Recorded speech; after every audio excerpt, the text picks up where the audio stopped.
বুজুর্গিয়াত, তোমার যদি দাড়ি চুল পাকে তুমি যে বুজুর্গ মানুষ এটাই তার নিশানা। বলে সুবহানাল্লাহ।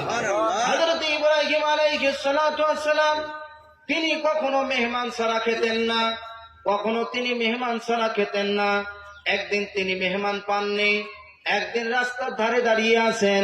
হযরত ইব্রাহিম আলাইহিস সালাতু ওয়াস সালাম দেখতে পেলেন একটা বৃদ্ধ মানুষ হাঁটতে হাঁটতে আসতেছেন। আর ইব্রাহিম আলাইহিস সালাতু ওয়াস সালাম দেখে বললেন, বাবাজি আপনি কি একটু আমার সঙ্গে মেহমানদারি করবেন? আপনি কি একটু আমার সঙ্গে খাওয়া দাওয়া করবেন? হযরত ইব্রাহিম আলাইহিস সালাতু ওয়াস সালামের কথা শুনে সে বৃদ্ধ লোকটি বলল, কেন আপনার সঙ্গে মেহমানদারি করব না? কেন আপনার সঙ্গে খাবো না? চলুন আপনার সঙ্গে মেহমানদারি করব। হযরত ইব্রাহিম আলাইহিস সালাতু ওয়াস সালাম সেই লোকটিকে যখন বাড়ির মধ্যে নিয়ে চলে আসলো, যখন ঘরের মধ্যে নিয়ে আসলো, খাবার সবকিছু সাজিয়ে গুছিয়ে রেখে দিয়েছে। যখন খেতে বসেছে, আল্লাহর নবী হযরত ইব্রাহিম আলাইহিস সালাতু ওয়াস সালাম বললেন, বাবাজি আপনি যে খাবার খাবেন, যে রবের খাবার খাবেন, যে আল্লাহর খাবার খাবেন, ওই আল্লাহ পাক রব্বুল আলামিনের নামটা নিয়ে বিসমিল্লাহ বলে খান। সেই লোকটি বলছে, ওটা আবার কি? আমি তো জানি না বিসমিল্লাহ আবার কাকে বলে, আমি তো জানি না বিসমিল্লাহ কাকে বলে। ইব্রাহিম আলাইহিস সালাম বলছে, আরে কি বলে গো, আল্লাহর নাম জানো না? আল্লাহর খাবার খাবা আল্লাহর নাম জানো না? তা বলছে, না আমি তো জানি না, যাকে আমি চিনি না তাকে তার আমি নামই নেব। হযরত ইব্রাহিম আলাইহিস সালাতু ওয়াস সালাম বললেন, হট এখান থেকে, তোকে খাবার দিবই না, ফেলে দিব তাও ভালো, তোকে খাবার দিব না। যখন তাড়িয়ে দিয়েছে, আল্লাহ পাক রব্বুল আলামিন সঙ্গে সঙ্গে ডেকে বললেন, ইব্রাহিম, ও ইব্রাহিম, আমার বান্দাকে তুমি খেতে দিলা না, তুমি তাড়িয়ে দিলা। হযরত ইব্রাহিম আলাইহিস সালাতু ওয়াস সালাম বলেন, ওগো আল্লাহ পাক রব্বুল আলামিন, তোমার খাবার খাবে অথচ তোমার নাম নিবে না, এ কি হতে পারে? আল্লাহ ডেকে বললেন, ইব্রাহিম বলো তো এই লোকটির বয়স কত বছর হবে?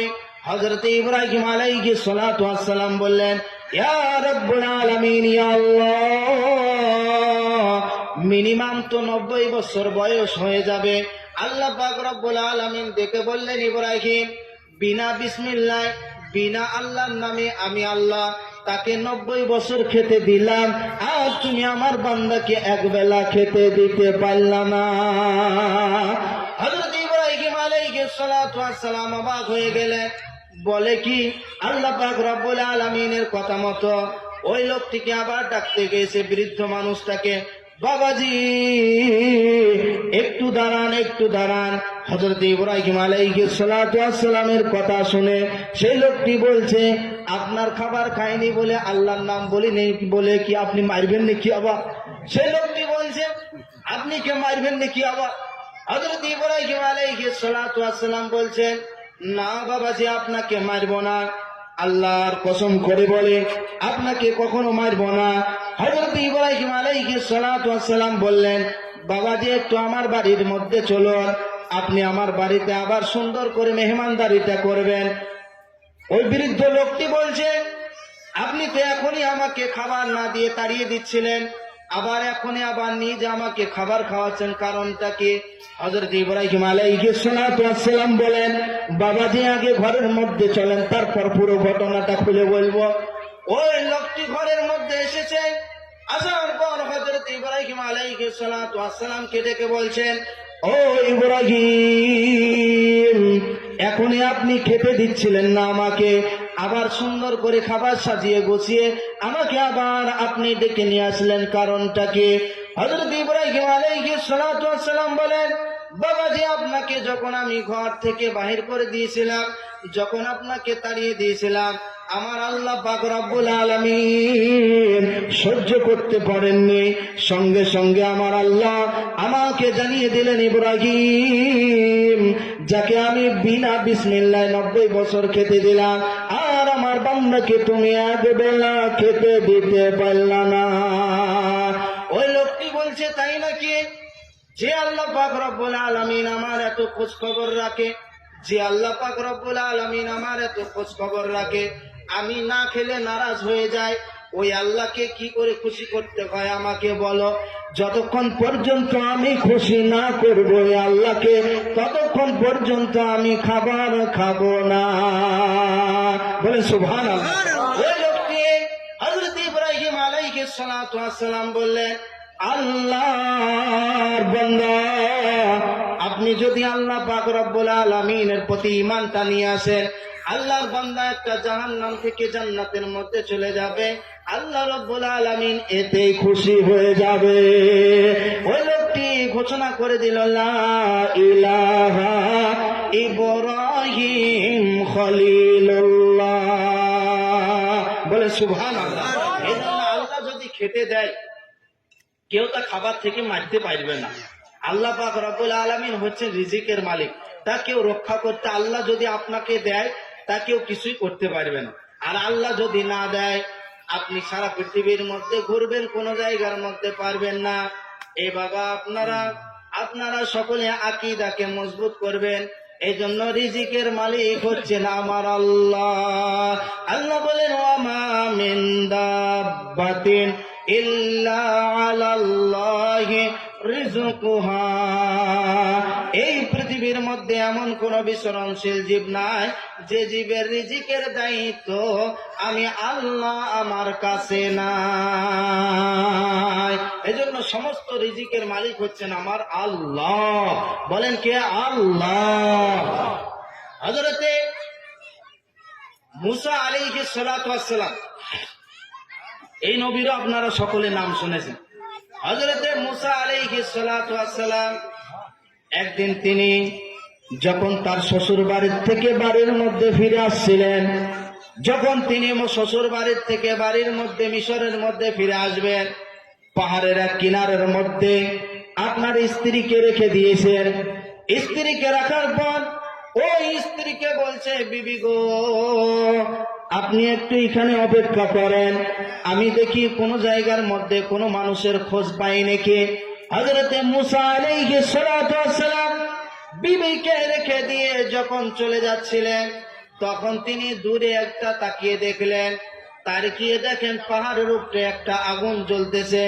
হযরতে মুসা আলাইহিস সালাতু ওয়াস সালাম ওই যখন আগুনের কাছে চলে গেল, আগুনের কাছে যাওয়ার পর আগুনকে স্পর্শ করতে যাবে, আল্লাহ পাক রব্বুল আলামিন সঙ্গে সঙ্গে ডাক দিলেন, ইয়া মুসা।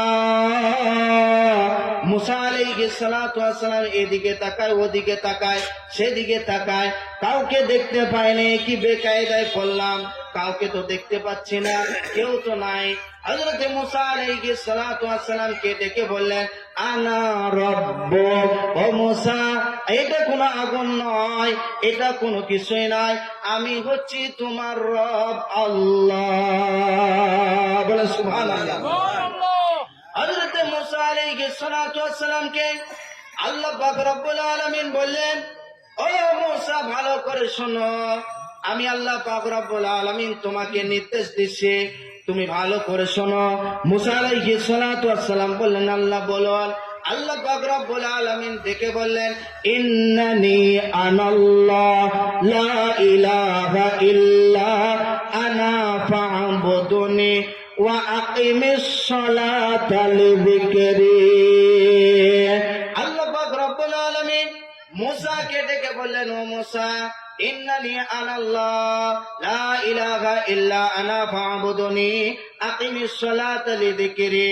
ও মুসা, নিশ্চয় আমি আল্লাহ, আমি ছাড়া কোনো ইলাহা নাই, আমি ছাড়া কোনো মাবুদ নাই, এজন্য আমারই ইবাদত করো। আমাদের রব হচ্ছে এক আল্লাহ, ঠিক না বেঠিক বলেন? আমাদের রব হচ্ছে এক আল্লাহ।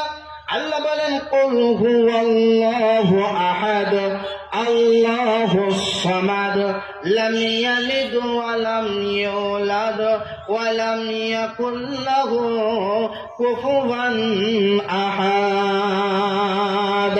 আল্লাহ পাক রব্বুল আলামিন বলেন, ও নবী, আপনি বলুন, আল্লাহ হচ্ছে এক। আল্লাহ কয়জন? আল্লাহ হচ্ছেন এক। হযরত আবু হানিফা রাহমাতুল্লাহ আলাইহি একজন ব্যক্তি এসে বলছেন, হুজুর, আমার পর আমার বাপ, তারপরে তার বাপ, তারপরে তার বাপ, তারপরে তার বাপ, তারপরে তার বাপ, তারপরে তার বাপ, তারপরে তার বাপ, তারপরে আদম, তারপরে হচ্ছে আল্লাহ। কিন্তু আল্লাহর পরে আবার কে? হযরত আবু হানিফা রাহমাতুল্লাহ আলাইহি বলছে, গাধা বলে কি রে, গণনা জানো? তা বলছে, হ্যাঁ গণনা জানি। তো গণধিনী 1 2 3 4 5 6 7 8 9 10, 10 পর্যন্ত গিয়েছে। আবু হানিফা রাহমাতুল্লাহ আলাইহি বলছেন, থামো, উল্টো দিক থেকে গুনতে পারো? হ্যাঁ তাও পারি। গণধিনী 9 10 9 8 7 6 5 4 3 1 4 3 1 2 1 বলে থেমে গিয়েছে। যখনই 1 বলে থেমে গিয়েছে, আবু হানিফা রাহমাতুল্লাহ আলাইহি বলছেন, থামলা কেন, গণো। তাও যে 1 এর পর তো আর কিছু নাই।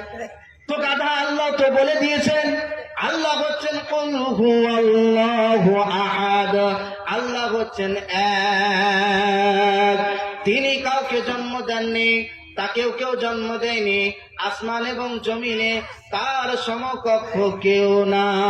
বলে সুবহানাল্লাহ। হযরত আবু হানিফা রাহমাতুল্লাহ আলাইহি বলছে, সে লোকটি, আচ্ছা একটা আল্লাহ সব জায়গায় থাকে কি করে? তাহলে তো গরু তো থাকে, ছাগলও তো থাকে, আবার মুরগি তো থাকে, আবার ভেড়া তো থাকে। তাহলে হ্যাঁ সব জায়গায় থাকে। তো যে আমরা যখন ছাগল কাটি, গরু কাটি, আমরা যখন মহিষ কাটি, মুরগি কাটি, তখন তো আল্লাহকে লাগে। বলে গাধা বলে কি রে। হযরত আবু হানিফা রাহমাতুল্লাহ আলাইহি বললেন, তোমার কাছে কি আয়না আছে? সেই লোকটি বলল, না হুজুর, আমার কাছে তো আয়না নাই। যাও বাড়ির থেকে যাও, আয়নাটা নিয়ে আসো। আয়নাটা যখন নিয়ে আসলো, আবু হানিফা রাহমাতুল্লাহ আলাইহি বললেন, মাটির মধ্যে রাখো, জমিনের উপরে। জমিনের উপরে রেখেছেন। বলে, আয়নার মধ্যে দেখো কি দেখা যায়? তো বলছে, কিছুই তো দেখা যায় না, শুধুমাত্র সূর্যটাই দেখা যায়। হযরত আবু হানিফা রাহমাতুল্লাহ আলাইহি বললেন, ভালো করে দেখো, সূর্য খালি দেখা যায়। আবু হানিফা রাহমাতুল্লাহ আলাইহি একটা ইট তুলে ধরাম করে ওই আয়নার উপরে মেরে দিয়েছেন। আয়নাটা কুচি কুচি হয়ে সব জায়গাতে ছড়িয়ে গিয়েছেন। আবু হানিফা রাহমাতুল্লাহ আলাইহি বলেন, এবার সব জায়গার মধ্যে দেখো। সব জায়গার মধ্যে দেখছে, আর বলে, হুজুর সব জায়গার মধ্যে সূর্য দেখা যাচ্ছে। তা বলছে, ভালো করে দেখো, গোটা গোটা দেখা যায় না, আধঘেন দেখা যায়? তা বলছে, গোটা গোটা দেখা যায়। হযরত আবু হানিফা রাহমাতুল্লাহ আলাইহি পা দিয়ে একটা আয়নার টুকরাকে মাটির তলে ভরিয়ে দিয়েছেন। আল্লাহর পাক রব্বুল আলামিনের বান্দা হযরত আবু হানিফা রাহমাতুল্লাহ আলাইহি বললেন, আমি যে আয়নাটা মাটির তলে যে পুঁতিয়ে দিলাম, এতে কি সূর্যকে কি লেগেছে? তা বলছে, না তো, তা তো লাগেনি। তো দাদা, আল্লাহ তো বলে দিয়েছেন, আল্লাহ পাক রব্বুল আলামিন হচ্ছেন তেমন। একটা অন্ধকার ঘরের মধ্যে তাকের উপরে যদি একটা প্রদীপ বা আলো রাখা হয়, সেই আলোর প্রদীপের আলোটা যেরকম গোটা অন্ধকার ঘরের মধ্যে ছেয়ে যায়, আল্লাহ পাক রব্বুল আলামিনের ইলম হচ্ছে সেই রকম গোটা পৃথিবী এবং আসমানের মধ্যে ছড়িয়ে আছে, সব কিছু তিনি জানেন। আল্লাহ বলেন, আলাম আকুল লাকুম ইন্নী আ'লামু গায়বাস সামাওয়াতি ওয়াল আরদ, আমি কি তোমাদেরকে বলি দিইনি আসমান এবং জমিনের সব গায়েবের মালিক হচ্ছে আমি আল্লাহ? ঠিক না বেটি বলেন? আমার আল্লাহ পাক রব্বুল আলামিন হযরত মুসা আলাইহিস সালাতু ওয়াস সালামকে বললেন, ও মুসা, তুমি এই দাওয়াত নিয়ে, ইন্নানি আনাল্লাহ লা ইলাহা ইল্লা আনা ফা'বুদনি ওয়া আকিমিস সালাতা লিযিকরি। ও মুসা, এই দাওয়াত নিয়ে তুমি চলে যাও, ইযহাব ইলা ফিরআউন ইন্নাহু তাগা, ফিরআউন বড় সীমা লঙ্ঘন করে ফেলেছে, তুমি এই ফিরআউনের কাছে এই কালেমার দাওয়াতটা নিয়ে চলে যাও। হযরত মুসা আলাইহিস সালাতু ওয়াস সালাম তখন দেখে বলছেন, আল্লাহ, আমার বিবিকে আমি একাই রেখে এসেছি পাহাড়ের কিনারায়, আল্লাহ তার কাছে তো কেউ নাই, সে না খেয়ে আবার থাকবে, হয়তো তাকে কেউ কিছু, আবার জঙ্গলের জানোয়ারও হয়তো কিছু করে ফেলতেও পারে। আল্লাহ বললেন, এই মুসা, আমি যে তোমার রব, সব কিছু করতে পারি, এটা কি বিশ্বাস করো না? মুসা আলাইহিস সালাম বললেন, আল্লাহ অবশ্যই বিশ্বাস করি, তাও তো একটা আমার স্ত্রী রেখে চলে যাব, তাও কেমন লাগছে, না খেয়ে থাকবে। আল্লাহ পাক রব্বুল আলামিন মুসা আলাইহিস সালাতু ওয়াস সালামকে বললেন, মুসা, তোমার হাত হাতে ওটা কি? মুসা আলাইহিস সালাতু ওয়াস সালাম বললেন, আল্লাহ আমার হাতে এটা লাঠি। আল্লাহ বললেন, সামনে কি দেখতে পাচ্ছ? হযরত মুসা আলাইহিস সালাতু ওয়াস সালাম বলছেন, পাথর। আল্লাহ বললেন, ওই পাথরের মধ্যে আঘাত করো। মুসা আলাইহিস সালাতু ওয়াস সালাম পাথরের মধ্যে আঘাত করলেন, একবার তা পাথর ফেরে গেল। আবার আল্লাহ বলেন, পাথরের মধ্যে আঘাত করো। আবার এক পর্দা ফেরে গেল, আবার আঘাত করো, আবার এক পর্দা ফেরে গেল। 7 বার আঘাত করলেন, 7 পর্দা ফেরে গেলেন। হযরত মুসা আলাইহিস সালাতু ওয়াস সালামকে আল্লাহ বললেন, ও মুসা, ওই পাথরের ভিতরে তুমি কি দেখতে পাচ্ছ বলো? মুসা আলাইহিস সালাতু ওয়াস সালাম বললেন, ও আল্লাহ পাক রব্বুল আলামিন, পাথরের ভিতরে পাথর, তার ভিতরে পাথর, আবার পাথরের ভিতরে পাথর, আবার তার ভিতরে পাথর, আবার কিছু পোকা দেখতে পাচ্ছি, তাদের সামনে আবার কিছু খাবারও দেখতে পাচ্ছি।